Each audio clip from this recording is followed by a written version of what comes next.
10টা এইটো শুনা মোৰ কথাটো শুনি যোৱা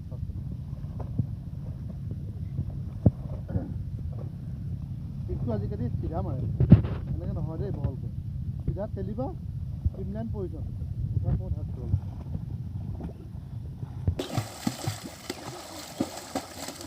বডি উলিয়া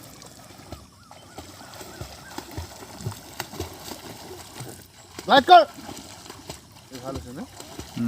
হা এই ধুনীয়া দিছে ভাল আছে না দিম মই ঠিক কৰ লাইট কৰ কাই যেনে হা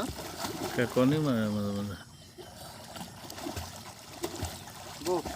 দিম মই মুঠতে গ্লাইড কৰিব লাগিব আৰু পানী হাতে টানিব লাগিব গো আৰু বডি উলিয়াবি দেই বডি উলিয়াবি বডিটো কম ওলাইছে